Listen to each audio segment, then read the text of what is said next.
Well, welcome everybody. I am going to get started now at this point.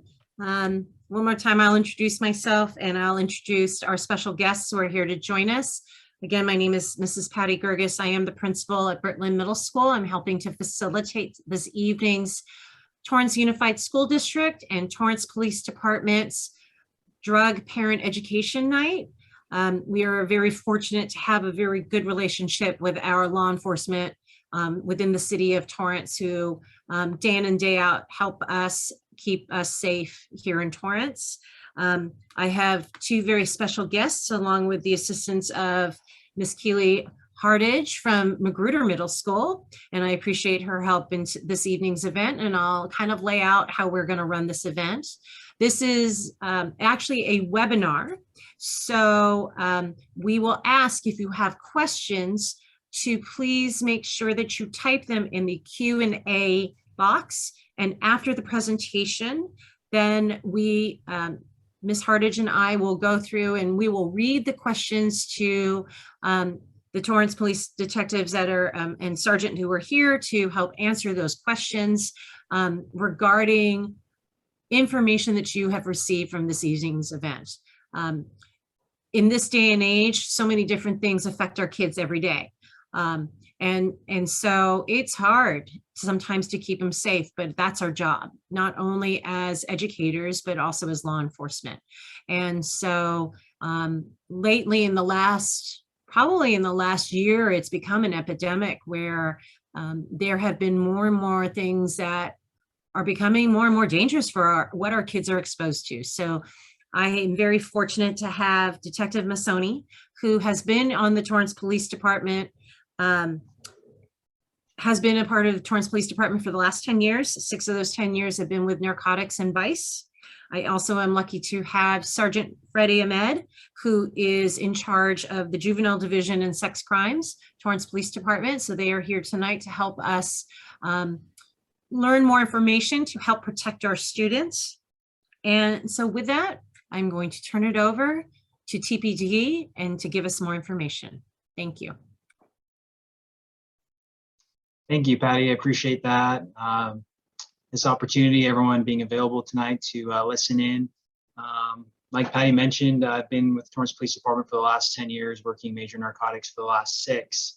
And we really wanted to just spread awareness and information on fentanyl, since it seems to be on the news every day, and it seems to be one of the main talking points for our community. Fentanyl, I agree, it is an epidemic, and it really kind of began in 2016, which is when I began my career in narcotics. So I've had kind of a front row seat in seeing the evolution of fentanyl and the disguise and the deception of fraudulent medication, and how now it seems to be targeting our youth. And that's why we felt that the relationship with our school district was so important. This PowerPoint presentation really is maybe just a handful, a small portion of information, but we really just wanted to make it short and sweet and open the platform to any questions and engage with you all if there were any questions. But we'll kind of hop right into it. And we'll go into some facts and statistics with fentanyl when it talks about either the nation and our state. If you weren't already aware, fentanyl is a synthetic opioid. It's created in the labs, and it's dangerous because it's 80 to 100 times more potent than morphine. It's 50 times more, stronger than pure heroin. And what we're seeing in the state is basically upwards of 100% drug-caused deaths year in and year out. The national epidemic when it comes to fentanyl, as it relates to fentanyl, this presentation we actually created about a year ago, and a lot of these statistics are so hard to get because we're behind the curve, and the CDC is trying to catch up with accurate statistics. So when we look at getting information and doing our research, in the last month we tried to update this PowerPoint, and these were some statistics that were alarming that we found. In California, a young person under 24 is now dying every 12 hours due to fentanyl poisoning. Fentanyl is the leading cause of death for Americans 18 to 45, which is more than COVID, suicide, and even car accidents. Currently, 18 states in the country are asking fentanyl to be classified as a weapon of mass destruction. From 2013 to 2019, fentanyl death rates increased by over 1,000%. Unfortunately, what we've seen the last year to 2 years as well, the increase in fentanyl in California specifically attributes to the open borders. So in 2020, there were only 471 seizures of fentanyl at the border. In 2021, there were over 11,000. So you can see that jump and why there's so much fentanyl, not only in California, but specifically in LA County. So with all the research that we've done, again, about a year ago when we made this presentation, we were able to create our own estimate as to what we projected the next 3 years of drug-caused deaths involving fentanyl to be. And this is what is alarming. It's obviously increasing drastically and significantly. And unfortunately, we found that about 50% of all drug-caused deaths in the state of California are attributed in LA County. And that's for several reasons. LA County is a transshipment hub for narcotics, not only in the state of California, but for the entire nation. So there's a higher presence of fentanyl and narcotics within Los Angeles County. So as you can see, in 2022, we're anticipating over 300,000 drug-caused deaths in the state of California. However, that's over 160,000 just in LA County. And you can see by 2023, we're at over 300,000 drug-caused deaths in LA County. So why is all this information and statistics on fentanyl, why is it important? In all of our seizures that our narcotics team, where we seize like fraudulent medication or fentanyl in pill form or powder form, we send it to a lab for analysis. When it goes to analysis, we found that 0.01, 0.05 gram of fentanyl was present in those narcotics. If you look at the graph to the right on the bottom, certain death of fentanyl is 0.002 grams. So that means each pill that we're seizing is 5 to 25 times the lethal dose of what can kill you with fentanyl. Again, the reason why we're here, we want to really just reiterate that fentanyl is doctored as an element of perception. So again, it's in fraudulent medication, and we have some photos to show you what that looks like. And 1 kilo of fentanyl, so 2.2 pounds of fentanyl, can kill upwards of 500,000 people. That's significant. So obviously, is it affecting Torrance? Yes, as we can see. Based on our statistics of what we've seen in just the last 4 years, there have been over 110 reported overdoses in our city from just January 2020 to present. And something we want to start teaching is an overdose is classified as someone that, let's say that they ingest an opioid, they end up passing, they use self-medicated measures to, like such as Narcan, to come back, or let's say they experience an overdose, but it's not enough to kill them and they end up living through it. That's an overdose. But if you were to ingest or use fentanyl or opioid and you die from those circumstances, that's called a drug-caused death. And that's what we're using for statistical reasons. In the last 4 years, we've had 69 drug-caused deaths in our city that we know about. Due to inconsistent record keeping, unclassified drug overdoses translated to an estimated almost $100,000 additional opioid-related deaths. So it's estimated that approximately 30% of drug-caused deaths or overdoses go unreported each year because, again, it's inconsistent record keeping. With that, we can basically anticipate that we have 89 drug-caused deaths in the last 4 years just in the city of Torrance, which is almost 2 drug-caused deaths per month. A lot of parents have been reaching out to us and asking, what is Narcan? It's an opioid antagonist. It rapidly reverses an opioid overdose. Opioids attack your central nervous system, and that's how Narcan basically works, by attaching or blocking to the opioid receptors in the brain so that the opioid doesn't affect your central nervous system. Narcan is safe. So for example, if I were to use Narcan right now, there's not going to be any adverse reactions. It is only an added benefit. One thing to note though is opiates can last in the system for several hours. So if you, let's say someone's experiencing an overdose and you were to use Narcan on that victim, they could get brought back but Narcan is only active in the system anywhere from 30 to 90 minutes. So it's very important if you're ever in a situation where you use Narcan or someone uses Narcan on an overdose victim, to obviously call 911 and get the fire department there immediately so they can get transported to the hospital to get longer care. Our department, we actually utilize Narcan. Each one of our officers carry 2 Narcan nasal sprays on their belt, on their duty belt.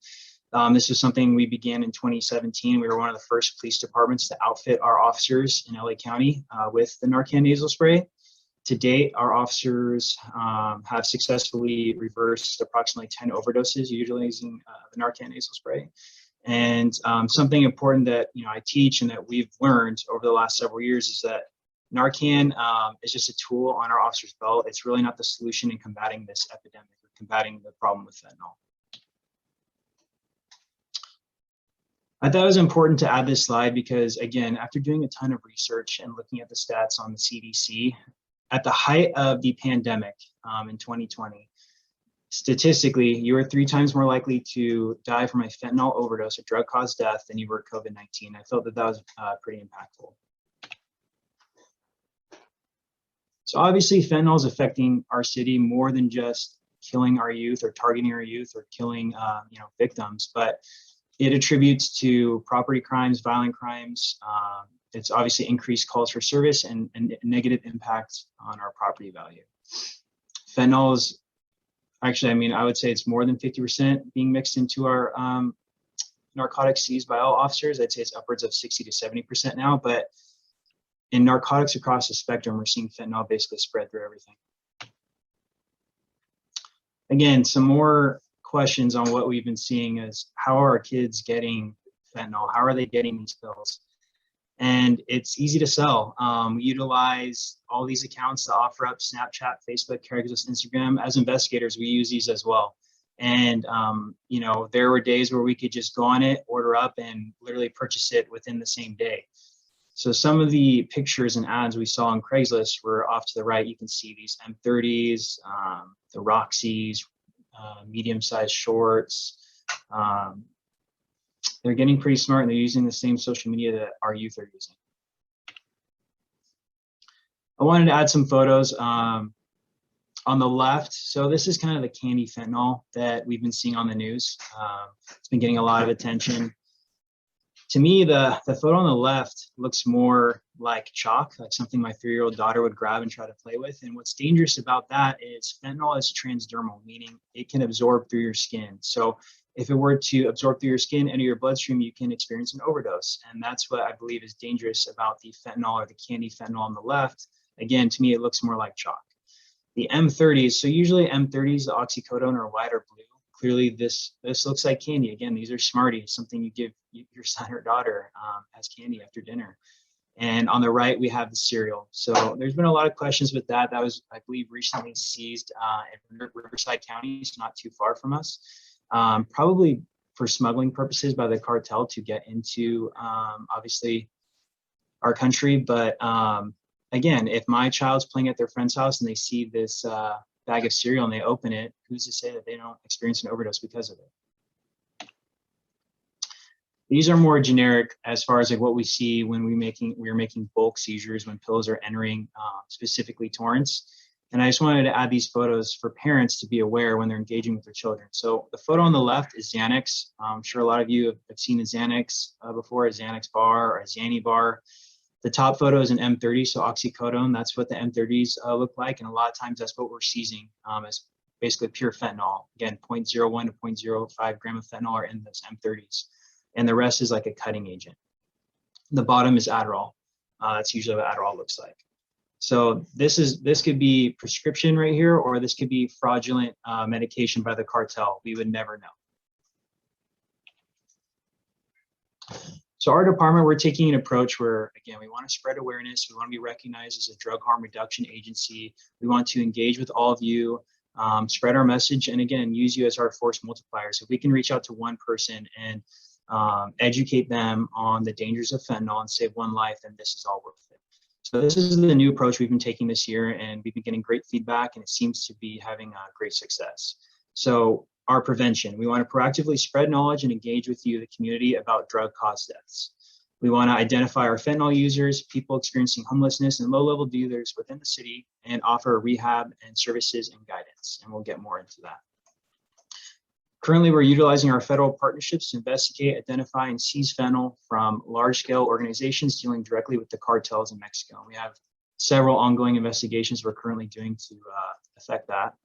And lastly, we wanted to disseminate press releases and do public outreach displaying our collaborative success. So indirectly, that's going to discourage the cartels' logistics to try to use South Bay and the area in LA County where we are at in Torrance as like a stash location or where to keep narcotics. And that's the indirect goal there.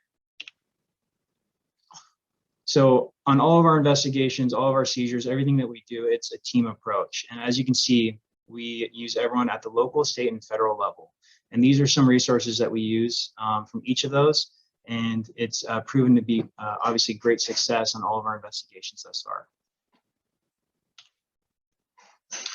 So earlier this year, we created the first opioid awareness resource guide for our department to be used by all of our faculty to disseminate, our school resource officers, our community lead officers, narcotics detectives, patrol officers, mental health detectives. And we're using these guidelines to help engage with anyone that may need help. And what this does, it offers resources, referrals, housing resources, mental health services, and some statistics and information on fentanyl and how to be aware if you are using opioids.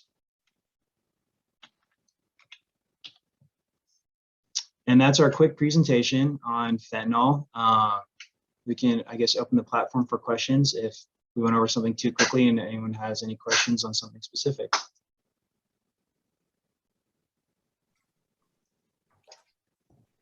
Thank you, Detective Masoni.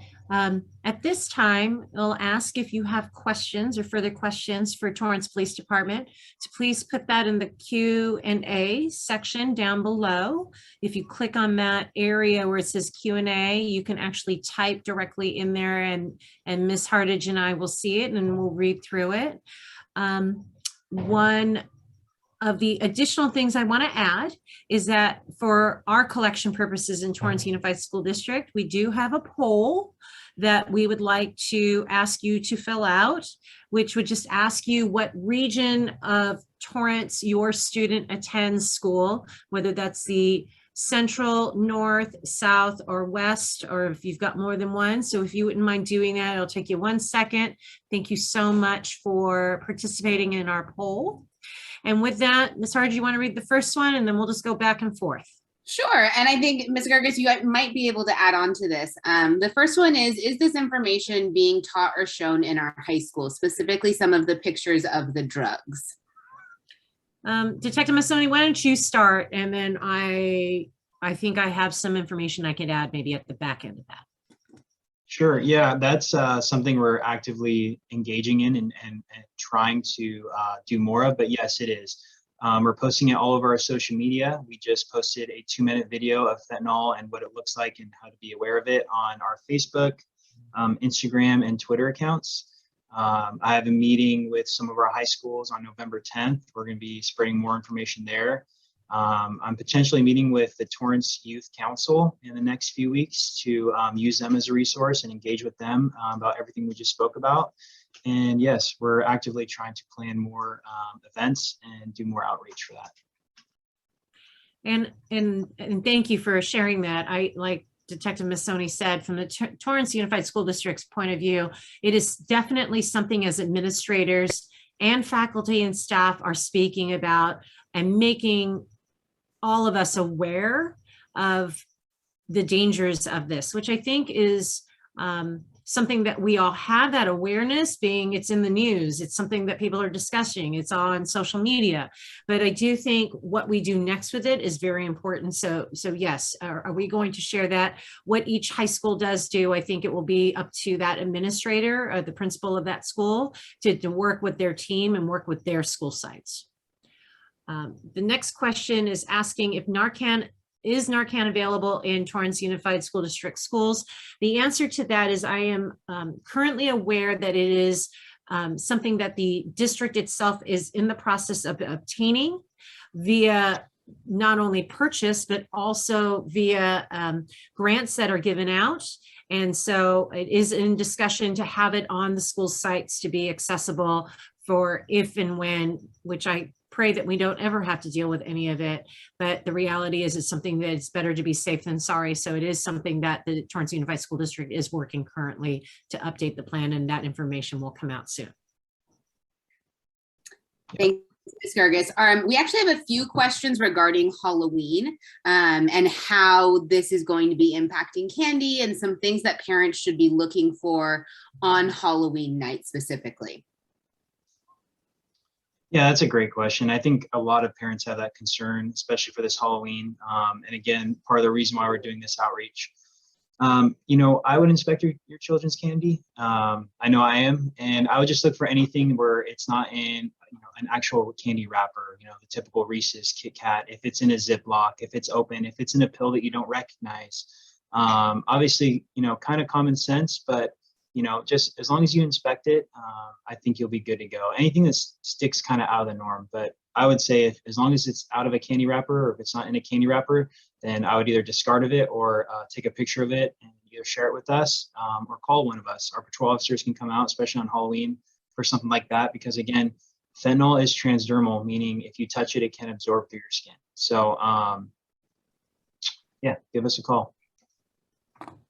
And I think Detective Massoni, you went over a couple of those things of what the different markings are on there, that M and 30 and some of those imprints that might be in the medication or in the pills that would trigger parents maybe to be alarmed at something. Right, and that's why hopefully we can get this presentation out to you before Halloween, but anything that looks like medication. So again, I showed the pictures of Xanax or Adderall or those M30s, those are oxycodone. They just paint it, or they color it to mirror candy, a different color, rainbow. So anything that is, it isn't Smarties or it doesn't say that brand name, I would just discard of it immediately.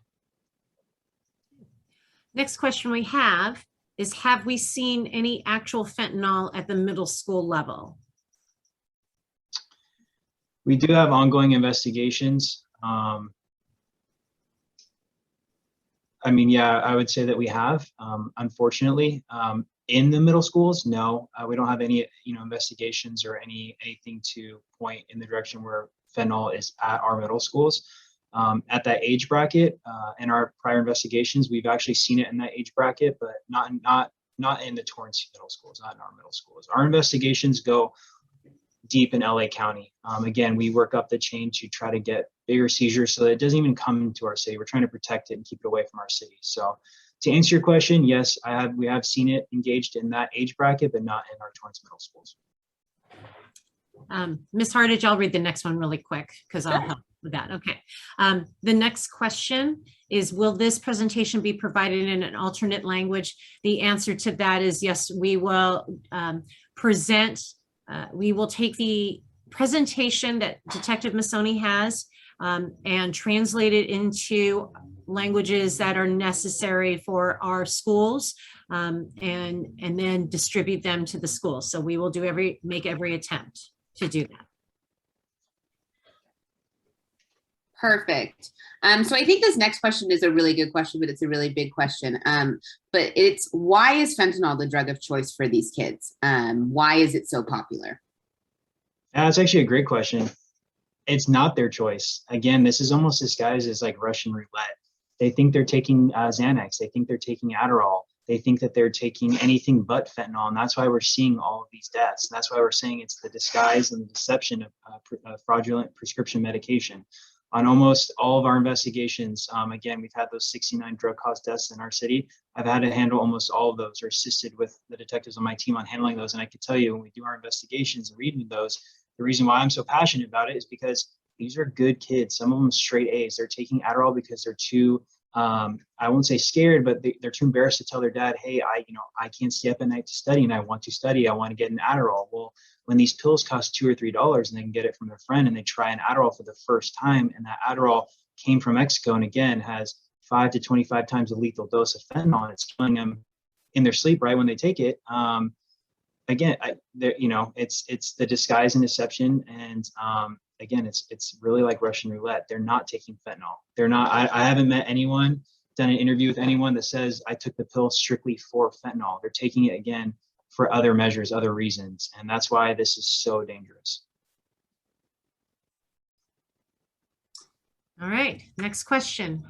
Do you have examples how middle school students have been approached? Yeah, absolutely. I think it's just word of mouth. Again, do you want to try Xanax for the first time? Do you want to try an Adderall for the first time? Do you want to try an Oxy or oxycodone for the first time? That's the M30s. I think it's just word of mouth. And again, it's just social media. A lot of times they'll get added on Instagram, added on Facebook, and then, the conversation starts. Even at the gym, we've seen it where kids are at the gym and they'll just get engaged, peer pressured. It's just one pill, try it, you'll feel good. It's a Xanax, everyone takes it.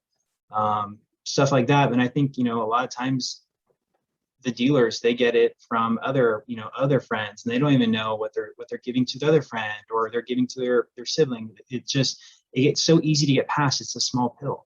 So I think a lot of it is just through social media. And that's why if your children are on social media, especially in middle school, I think it's important to create that open line of communication with them, let them know about these dangers. Again, kind of spread this message, what we're saying, that one pill can kill, and monitor their social media. I know, that's a conversation for you to have with your children. Obviously, it's, trust is there, but it isn't that you don't trust your child. It's just, you don't trust what's going on in LA County, in our nation right now with the fentanyl epidemic. And maybe that's the way you pitch it to them, but, monitor their social media accounts. See if someone is trying to peer pressure them or try to get them just to take that one pill. And again, as long as they know what we're saying today, I think we'll be okay. I think we'll be able to turn this around. Thanks, Detective. So the next one is a two-part question, asking what's the youngest case of fentanyl in Torrance? And then have you noticed a correlation between the homeless problem and fentanyl?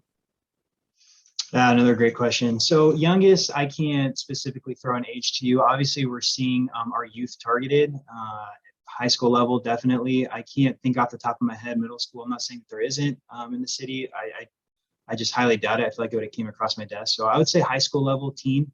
Yeah, people experiencing homelessness. So Dr. Preciado, she works with our mental health team.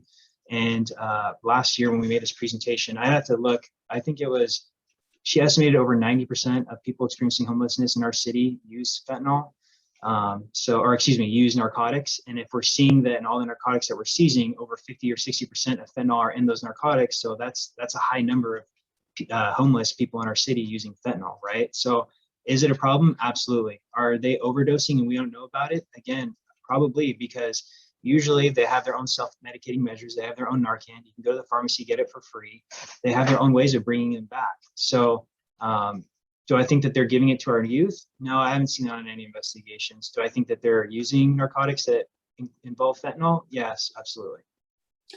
Detective Mazzoni, I'm going to ask a follow-up question because it's absolutely a couple times in the chat, if not 3 or 4 times already. It's just more specifics about how do parents get Narcan? Where do you purchase it? What are those steps about how getting it so that they have it in their home if needed? Yeah, great question. So again, we posted a video yesterday this morning on our Facebook and Instagram. It has some information on that, but you can go to any local pharmacy and ask for the Narcan and they'll give you one for free. That easy. CVS, Walgreens, Rite Aid, go over there, go to the pharmacy, ask for a Narcan. It's a nasal spray device. There's 4 milligrams in that Narcan nasal spray. So just know that, you can do a quick Google search and watch some videos on Narcan nasal spray and be educated on how to use it. It's fairly simple. There's little directions on the back of the cartridge. Everyone's different. Everybody is different, right? So, there's been overdoses outside of like youth, but like, let's say police officer overdoses where an officer was experiencing a fentanyl or opioid related overdose. They had completely passed and died, and they'd take, one Narcan nasal spray brought them back. And there have been studies or incidents where 5, 6, or 7 Narcan nasal sprays had to be used to bring someone back from an opioid drug-caused death. So obviously more is better than less, and just know that as long as you're prepared, you have a plan of action, even if you get one into the system, it's going to start to work in the brain. Call 911, get the fire department en route. That's your best case scenario. You're going to be prepared. All right, Detective Masoni, I'm going to answer a couple of questions here on behalf of Torrance Unified. One is that, is there a location we can see the slides to share with our kids if they're not watching now? The answer is that we will be sending this to all middle school and high school sites, and hopefully they will be posting it on their not only website, but also emailing it to parents to make parents aware, including a copy of the presentation that was given tonight. The second thing that came up was a question regarding, can parents be notified by schools when they present the info to students? Right now, there is not a definitive plan in place. I believe that that's something that the school district is working together with the administrators from all the schools to work together to push out information, not only for parents, but also for students, as well as faculty and staff. So this is not just one group, one entity, one stakeholder. This is for all of us to do together, and that's what we're working on currently. And I will read the next question, which is, where can families find a map where fentanyl arrests have been made across LA County? There is one. It's on the tip of my tongue. I can do some research tonight and get it to you, Patty, and you can disseminate that to the parents. I just don't want to give the wrong website and the wrong answer, so I just want to make sure I'm giving you the right one. But I'll get that over to you, and we can share that with the parents. All right, so I am making a note of that, and I'll make sure when I send it out to all the administrators across Torrance Unified School District that is a very specific question that was asked regarding arrests. Yeah, there is a website. I know for internal investigations, we have one. I'm not sure if the public has access to it, but I'm pretty sure there is one. So we can get that to you guys. Okay, thank you. Detective Masoni, there's another question regarding candy. I know you mentioned some things earlier, but this one is, can the drug be injected into a regular candy?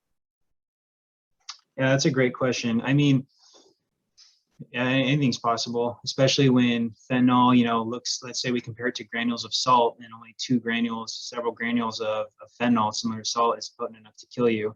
I'd say anything is possible. Have we seen that? Have I heard of that? No, we haven't. That'd be like a direct attack. I highly doubt that's, going to happen to our youth, but I guess, again, anything is possible. That's why I think as long as you just inspect the candy, if the wrapper is intact, it's not open, again, it's not like coming in a Ziploc bag. It doesn't look like weird candy that, again, looks like medication that is fraudulent. I think you're going to be good to go.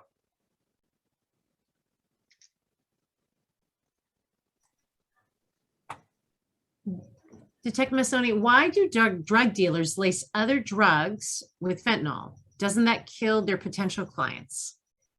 That's a good question. Yeah, so I mean, there's a lot of theories to that, right? So opioids are very addictive. So supply demand, basically, if you put that, let's say, in methamphetamine, a stimulant, you could be trying to get someone hooked on an opiate to where they start buying an opiate, which may be more expensive or cheaper, and they obviously get addicted to one versus the other.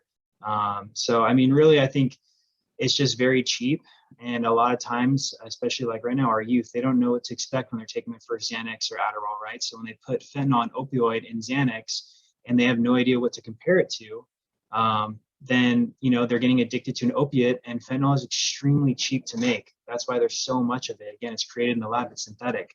So if you can put fentanyl in a pill that is all cutting agents, so basically costs nothing, into what looks like all these other narcotics, your business module, I mean, you're making your product for a lot cheaper, and you're creating your supply, you're booming your supply. So good question though.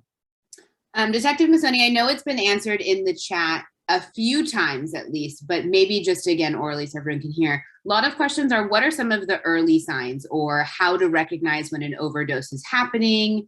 Is CPR appropriate? What are some of those really clear things that parents need to be looking for? Yes, absolutely. Another great question. So again, it attacks your central nervous system. So basically, when that overdose happens, they're going to collapse and they're going to stop breathing. So CPR, absolutely, especially if you're trained in CPR. If you're not trained in CPR, I highly suggest it. But yeah, CPR, call 911 right away, begin CPR. If you don't have that Narcan nasal spray, then again, CPR. If you have the Narcan nasal spray, get that dose in, continue CPR. And that's why I say it's always good to have the Narcan nasal spray, because let's say you walk into the room, your son's collapsed, let's say it has nothing to do with an opioid overdose. That Narcan nasal spray there's no bad adverse reactions. There's nothing bad that can come of it. So you might as well use that and get into CPR. Okay. So the question is, have you seen kids approached on Discord gaming servers? My son does have other social media accounts. So before you answer that, Discord is a very popular platform. Colleges actually use it quite a bit for some of their courses, but it's become a very common location for your students to use, and adults to use as a communication platform. A lot of folks that play a lot of video games use it. I have one at home who is in his mid-20s and used it in college, actually.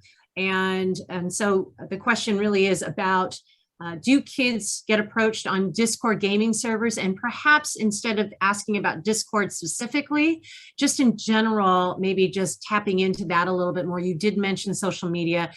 Detective Massoni, maybe you can tap into that a little bit more, of some things that parents could look out for on social media in general. Yeah, absolutely.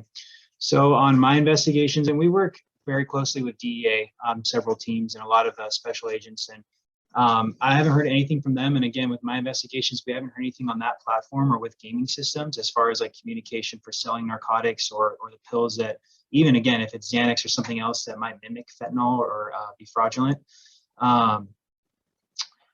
But is it possible? Absolutely. Maybe we just haven't come across that investigator, or, maybe there hasn't been a drug caused death as a result of it yet. And maybe it's going to happen in the future. So I would definitely be aware and cognizant of that. Social media. So what we've seen on that is there's like DMs, your direct message, especially on Instagram, Snapchat. Basically, like a lot of times they'll be giving it to our youth, and on some drug caused deaths, we've even seen where they ask like, hey, do I just swallow the whole pill, or like, how do I use it? Do I break the Xanax in half? Like, they even ask this dealer or their friend how to take it. Do they take the whole thing? They don't want to feel too much.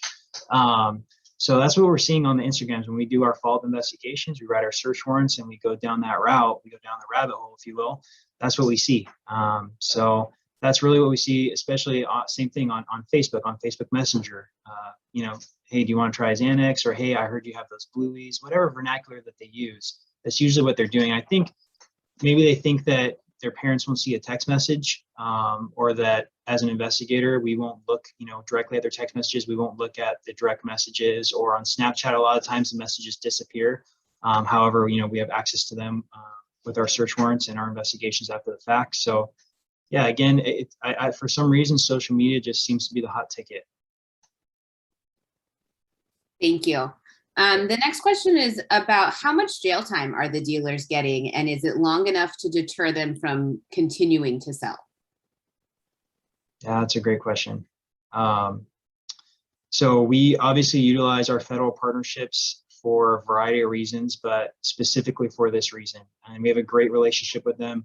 We've been working with them even when Sergeant Ahmad, when he was working my position in narcotics 10, 15 years ago, we worked with DEA, FBI, Homeland Security, and it's for these federal prosecutions. So to directly answer your question, there's mandatory minimum federal guidelines when it comes to like weight enhancements.